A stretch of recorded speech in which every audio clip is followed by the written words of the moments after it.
What's that? What? You said more open world chat, please? Well, we're happy to oblige. This is John Odom, and I'm with, as always, I'm with Jim. Dan, no. That's the big echoey hall that you're in. Yeah. Oh, is it echoey? Or Yankee Stadium, you know? Oh. Yeah, that's what I was thinking. The luckiest man alive, John Odom. There you go. My humor is lost on folks. So we're going to do some talking about Star Trek Picard, as we are wont to do. We figure why not just have a whole show devoted to it, because otherwise we're going to start filling up other shows with other themes. Yeah. And joining us today is an old friend of mine, John Thornberry. So you can have, for the price of two now, 3 white geeky guys telling you all about Star Trek. I think that's happy to be here. Yeah. So John, why don't you tell us about yourself so I don't screw up your bio? Oh geez. Yeah, I'm a theater artist. I'm currently living in Marinette, Wisconsin. You and I met at Berea College eons ago when dinosaurs roamed the earth. And then I'm a published playwright, a published poet. I've been a theater artist for about 45 years. I'm also a freelance proofreader and editor. And I have been a Trek fan since I found out about the animated series back in '73. So I've been with this for about 50 years now. You came through this through the animated series? I did. You remember when the networks, when there were only 3, and they used to run their Saturday morning cartoon preview show. Oh yeah, I remember. Like the Thursday or Friday before all the new stuff would come on. Well, the NBC ran theirs. I sat down to watch it, and all of a sudden, there's this thing that didn't look like the Banana Splits and H.R. Puffin stuff. It was this guy with pointed ears, and he was leaned over some device, and he was doing this countdown. And I had never seen Star Trek at that point, and I was like, it's just a countdown, but it looks like it could be kind of cool. So I tuned in on Saturday and watched it, and it was the first episode of the animated series, Beyond the Farthest Star. Oh, yeah. And I was hooked. I was like, okay, I got to see more of this. Then I found out there's a whole live action series that I never knew about. So yeah, it was downhill from there. Who knew? So much Star Trek, so little time. So Jim, we're talking Picard, man. Mm-hmm. What do you think? I loved it. Get the ball rolling here. I loved it. I thought that I feel like the show played around with nostalgia over the first 2 seasons, trying to figure out what they wanted to do and how they wanted to do it. Mm-hmm. And that season 3 is where it paid off. 1 and 2 weren't very good. They had moments that were great for longtime Star Trek fans, but they weren't my favorite Star Trek stories. They weren't even really structured the way that I prefer Star Trek stuff. But once we got around to season 3, the first couple episodes were good, and they just kept getting better from there. And I feel like even though the last 2 episodes were really action movie Star Trek, I think they pulled it off. I think getting the Next Generation cast back together felt good, felt right. The part spoiler alert, just stop now. We're obviously going to talk about Goodbye. Thanks for listening. What? You can't give away things. What's wrong? I know. Worf falling asleep on the bridge is where I started crying. I thought that was amazing. And we can come back to this, but my only quibble with season 3 is that the person who acted the most like a dad in a season that was explicitly about fathers and sons was the guy whose son was conspicuously absent from the entire thing in War. Right. There was no Alexander, no hint of Alexander, no references to Alexander. And I get why they did it. He probably would not have, like, the story that they were telling with Alexander in Next Generation and Deep Space Nine was not the story that they paid off here, and he would have been a distraction and a side story to it. But I thought everybody was great. Seeing everybody back together was amazing. And I don't know, it felt like earned nostalgia, not empty nostalgia. Don't you love the explanation there for how they put the Enterprise back together? They couldn't leave that big thing sitting on the planet because of the Prime Directive. That was great. Genius. That was so good. I thought it was brilliant. Yeah, they were going to have to salvage it for some reason, but the fact that they managed to keep it intact enough for it to be rebuilt was kind of amazing. And then the fact that, like, Geordi basically spent his weekends in the garage rebuilding his own car, right? Like, that's awesome. That's so good. Yeah. And it's like it was the best part about this was the season was universal in a lot of ways. It wasn't it didn't have its head up its own ass. It didn't focus on trivial stuff or nerdy stuff for the sake of nerdery. Everything was in service of the characters in a way that I don't feel like the first two seasons were as effective at. Yeah, I would certainly agree with all of that. The first two seasons were disappointing for a lot of reasons, and I think Terry Matalas did a fantastic job of sort of paying attention to what worked and what didn't, and then shaping his own season for three. I think he just did an amazing job of pulling threads together and finding good, organic, dramatic reasons to bring that company of actors back together. Season three, obviously, I think we all agree is the strongest of those three seasons by far. And I think a lot of it has to do with the way that company of actors has continued to associate with each other in the intervening years. Mm-hmm. And they've got a shorthand and an ease and comfort with each other that most actors don't have after they've left a project and been gone from it essentially for 30 years. Right. So it was really, really nice to see that all come together the way it did. I wouldn't have cared nearly as much had the story not been decent. Right. But I think that's something that the first two seasons kind of missed the mark on. They were writing because they thought it would be cool to bring Patrick Stewart back into the fold, as opposed to really telling a story that made sense to me as a fan and an audience member. And I think Matalas really hit the mark. Mm-hmm. And I think he did that in some ways just by watching the first two seasons play out and realizing how not to do it. No, that's funny. I'm a first two seasons apologist. I started watching the first season and I quit because I'm like, grimdark Star Trek. No, I can't take it.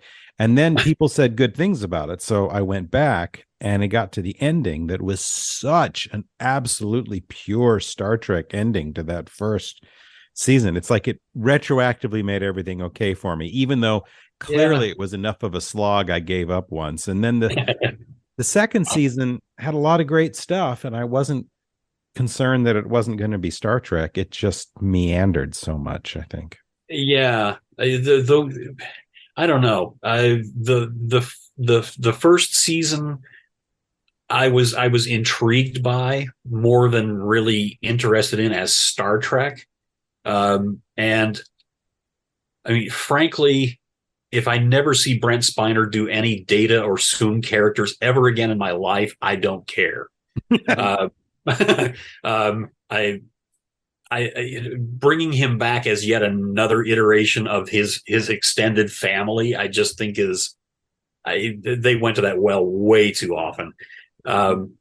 I thought pieces about the ending of the first season were satisfying as Trek, but when we get to the end of that arc, and the big bad is basically something that got left out of the Avengers, I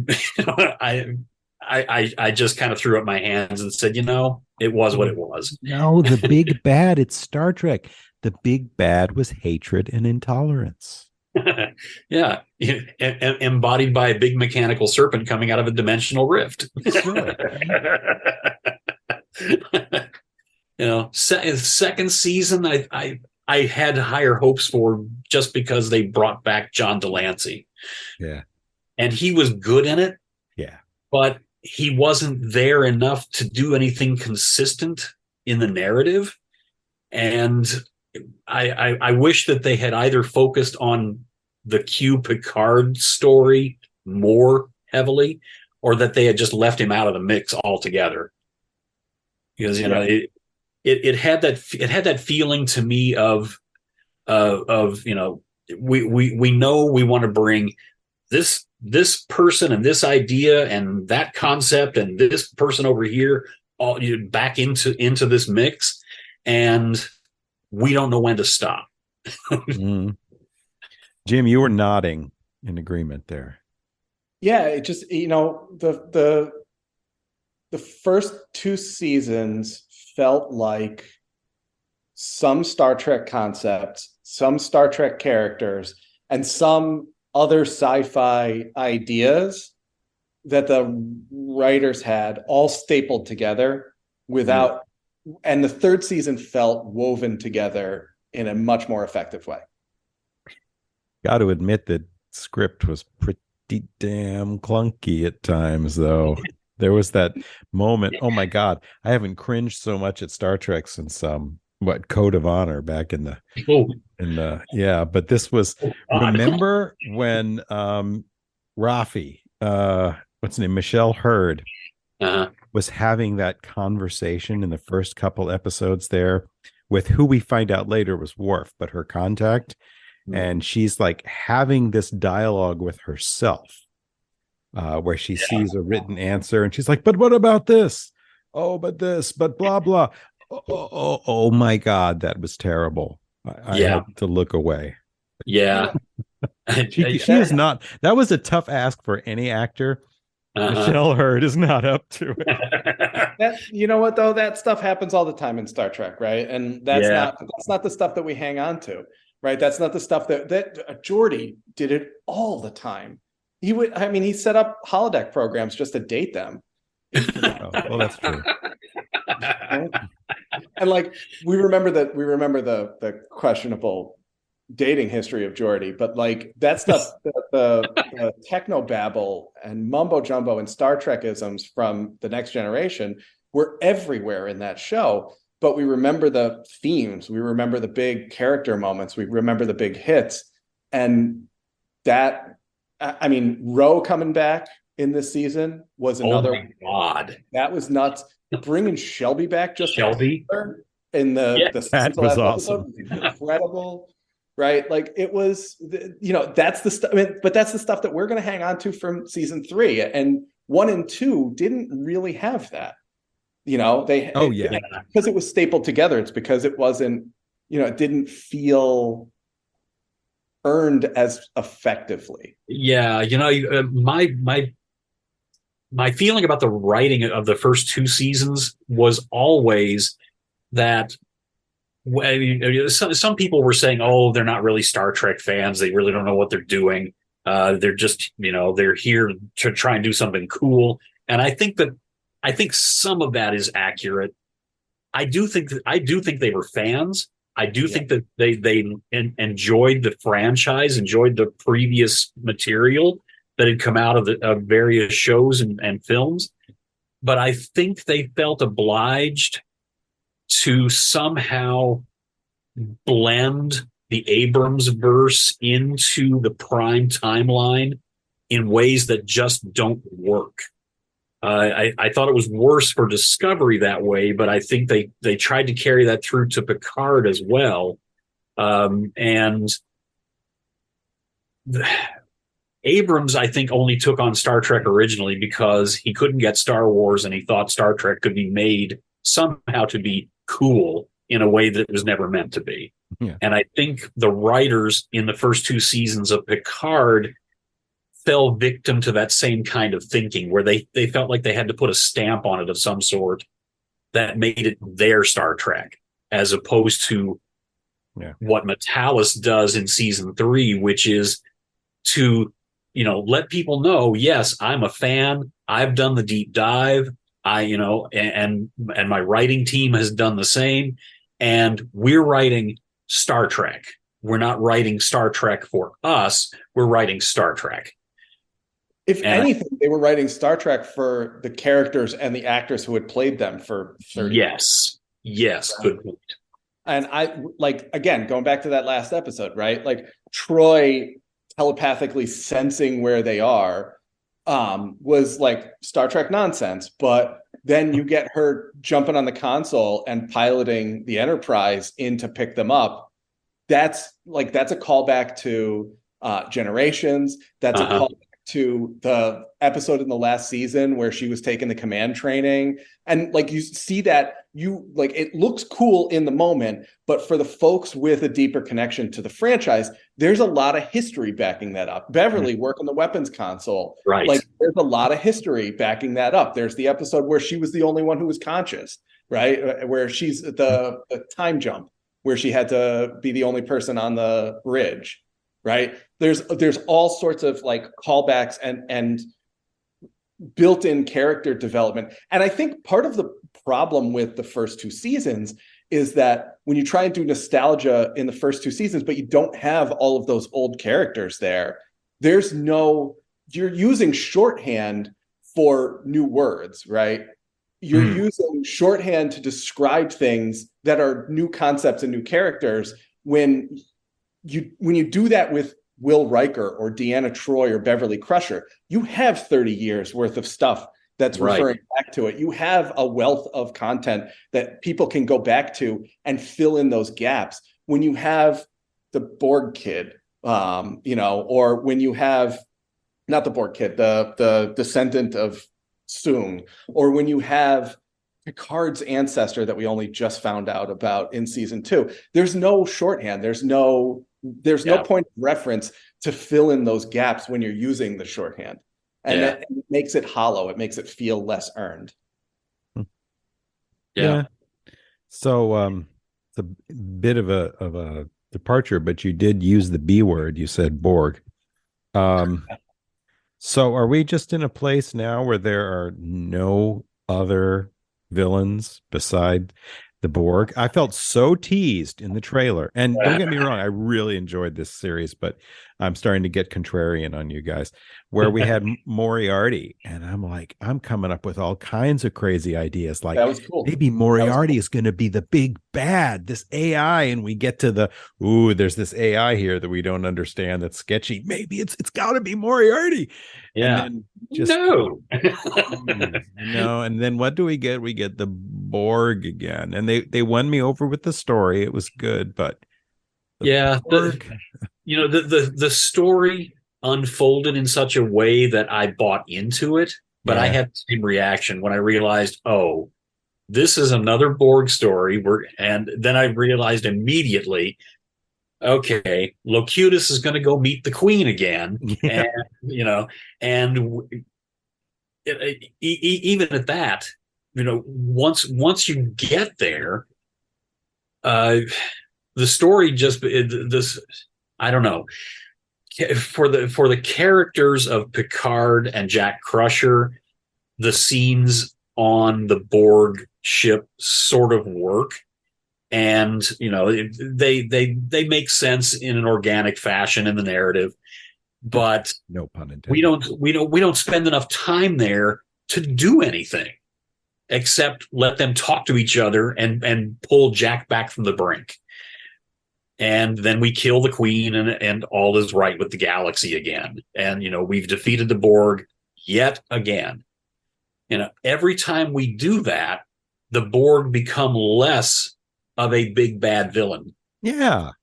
Yeah, but the Borg are Picard's big bad villain, right? So Sure. Also Janeway's, they're Janeway's big bad villain. No, in some ways more for Voyager than for Next Gen. Yeah. Voyager dealt with it. Voyager closed that door, and I read something because I didn't catch this. I'm not deeply immersed in the lore of how Voyager dismissed the Borg. I know about it, but like I haven't absorbed it or internalized it perfectly. But like my sense is Janeway, at the end of Voyager, the story of Janeway and the Borg was done, right? Whereas Locutus, and the season did a good job of demonstrating this, Locutus is an ongoing trauma in Picard's life. And this closes that door, right? And the Borg don't work as faceless, like random drop-in villains in Star Trek anymore, because they're so closely tied to Picard and to a lesser extent Janeway's stories. So using them for someone else is stolen valor, right? And closing the door here on Picard's story, Voyager closed the door on Janeway's story with the Borg. You can take them off the table now. And I think that's kind of what they were getting at, right? Like this was the last cube. Right. No, we had Ice Queen out there. Oh, that's true. I was wondering what the hell was going on with that too, but I think even supposedly was getting some relationship with the Federation. So they were a big help, huh? I thought I saw something about them being an alternate reality Borg, and they like went back to was that thing that they were scanning at the end of season 2 supposed to be like the gateway to the alternate reality? Yeah, maybe. I never bought into it well enough to really take that dive and understand what it was really supposed to do. I just, I don't know. I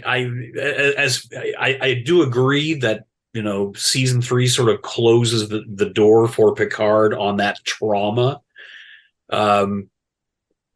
But given the way that it all unfolded, I think 10 episodes in this season is too short. I think if they really wanted to put that to rest and bring that narrative thread to an end in a really satisfactory fashion, I think they needed at least one more show, maybe 2, to deal with that, in addition to all the other threads that had to be wound up. Yeah. That was my biggest quibble with the entire season, was that once you get to episodes 9 and 10, you realize this is going to be a rush job to get this through. And the fact that they did it as well as they did is a testament to everybody involved. But what could it have been had they taken the actual time to let those stories finish out and unfold the way that they should have in a more organic fashion, instead of just kind of plugging an end onto it and saying, now we're done. My understanding, based on a very brief piece of research just now, so Jurati's Borg are alternate universe Borg that exist in the main timeline now, and they're not the same Borg as Picard and First Contact and the Next Generation's Borg, which are effectively dead. The Queen was the last remnant of that strain of Borg. Yeah, and that was evident from season 3. Right. I somehow missed the idea that there was an alternate reality coming into play at the end of season 2. So no, me too. That seems well, I don't know. I'll go with it. Yeah. You found it online. It must be true. The internet never lies. The internet is a source of facts only. So gentlemen, where does this leave us? Let's see. Let me do some phases here so you all can tell me I'm wrong here. So let's say original series and animated series, phase 1, movies, phase 2, Next Generation 3, those other 3, 4, J.J. Abrams 5, the Disco Era 6. Are we heading into a whole new phase of Star Trek now Well, with the end of Picard? It depends. I think it depends on something that is entirely not Star Trek. What do you mean? I think the streaming ecosystem is collapsing. Oh, yeah. I think if Paramount Plus was healthy and capable of being a going concern, then I think we would be on the cusp. We're in the middle of a new era of Star Trek. I think whatever spins out of Picard will fit nicely into the Discovery, Strange New Worlds, Prodigy aesthetic. But I am skeptical of Paramount Plus continuing for long enough to give whatever the next generation is a chance to settle. Mm-hmm. And I also think that the streaming wars make this stuff penetrate the monoculture much less effectively, right? Mm-hmm. Next Generation and Deep Space Nine and Voyager were in part, and original series and animated series, right, were in part the cultural juggernauts that they were because there were only 4 to 45 usable channels at the time. Right. And now people watch what they want to watch on their own schedule when they want to watch it, and they just go out and pick something out. And there isn't, it's not easy to find. People aren't going to go. Picard season 3 did great, apparently, but I'm not convinced. Like, all of these media companies hemorrhaging money and laying people off left and right, and mergers and shutdowns, and I'm just not sold that Paramount. Well, I don't think there's for this to work. I don't think there's any way to go back, though, because cable has become so anemic, and the equivalents like YouTube TV are also kind of anemic. So I imagine we're going to have a large reshuffling of the deck chairs. You'll have a couple that 2, 3 that really live, and either the other ones get bought out or they saw off their properties. What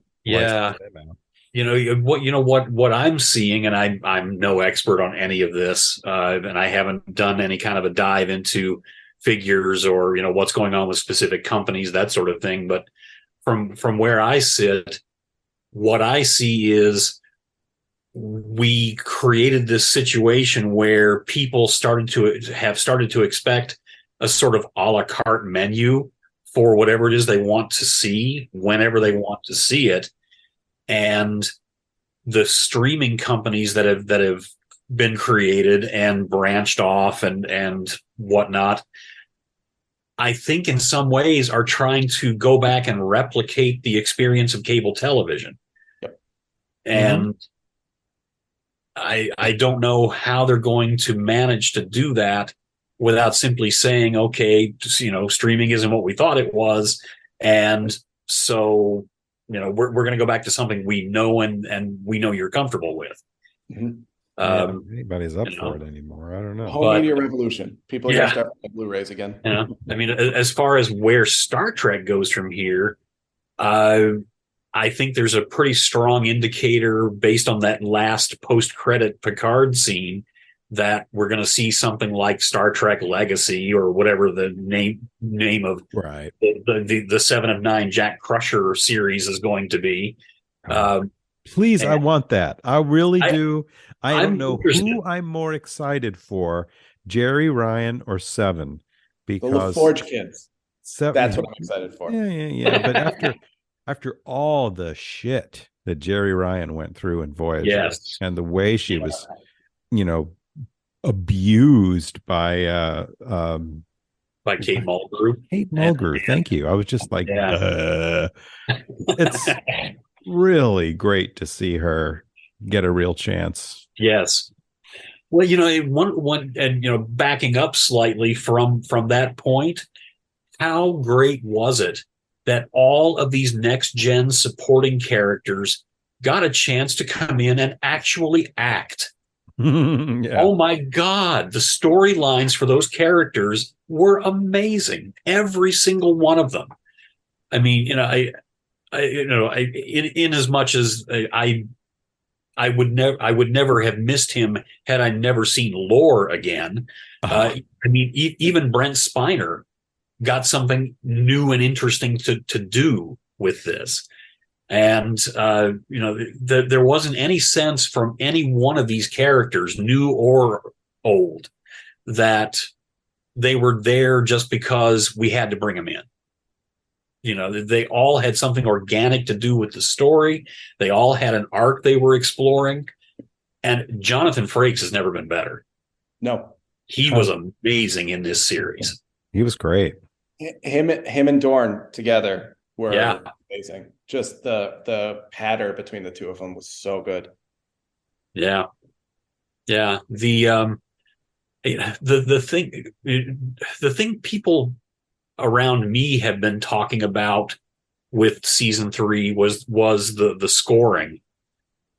And all the little pastiche, bits, things woven together. The pastiche of Goldsmith and Horner and little bits of Rosenman and little bits of Cliff Eidelman from Undiscovered Country and mostly Goldsmith and Horner. But I've sat down and listened to the score release. I'm a huge film and television music fan. I have been basically ever since I discovered Star Trek. But it's another gate it threw open for me. And the listening experience of that score for me was actually pretty disappointing. What I realized was that Stephen Barton and Frederick Weidman wrote did the scoring for season 3 of Picard, and it's not bad scoring for television, but when you move their stuff and separate it from the Goldsmith and the Horner references and the previous music references, what you've got is a kind of bland standard action score. And I think the only reason people were really talking about and raving about the music was because they recognized so many of the earlier references. Easter egg music. That was the good part. Yeah, it was fun to go, oh, I know where that's from. I recognize that.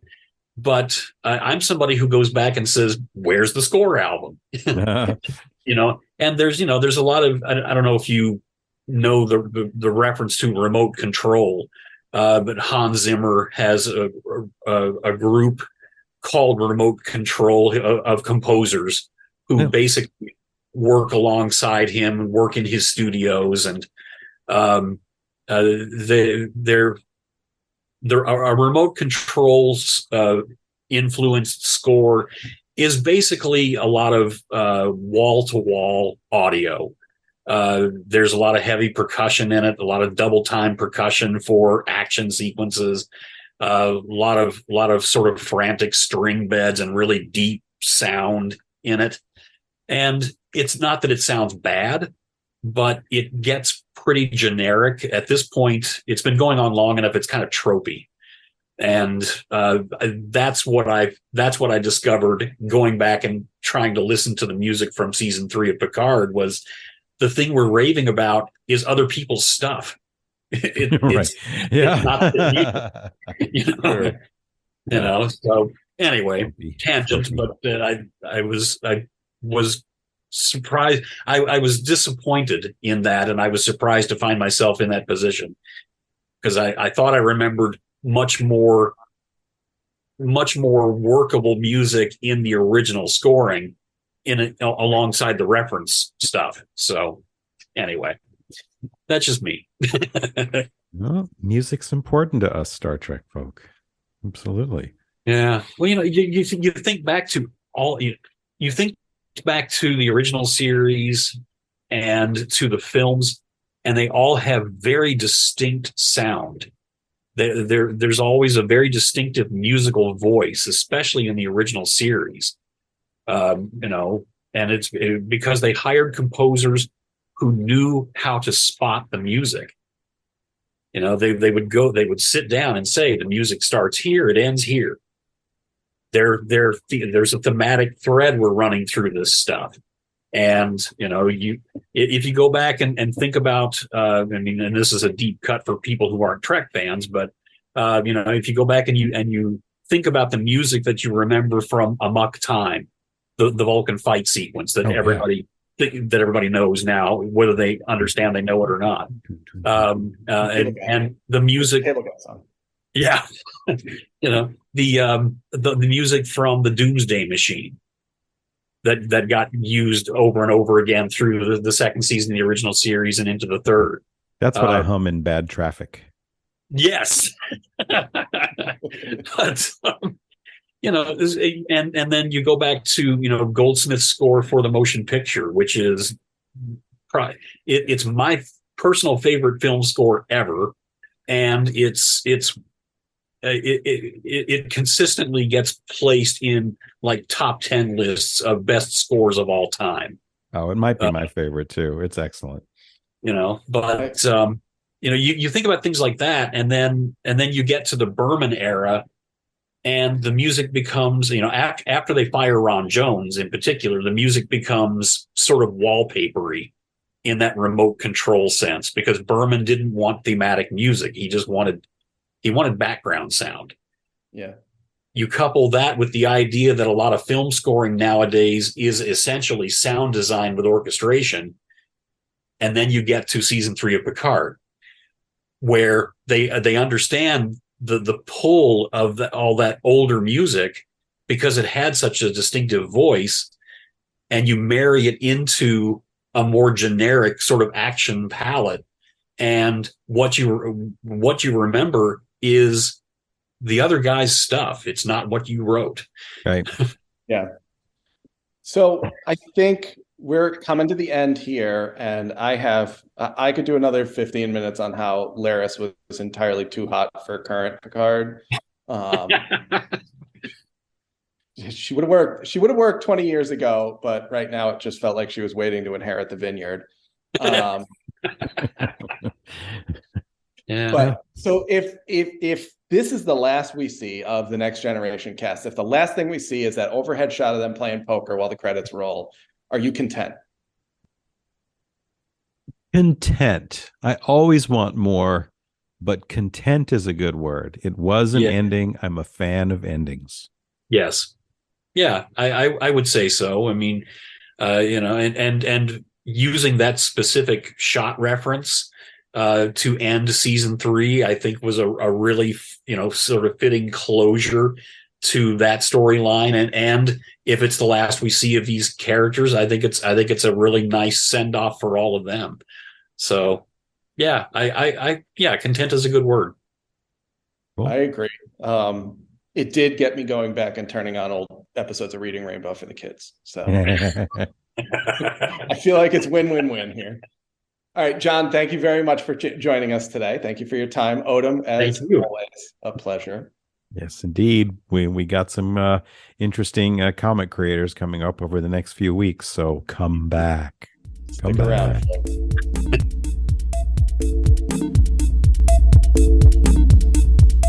Our theme music is by Christopher Piatek, and the sound engineering is by John Odom. So if the sound sucks, it's my fault.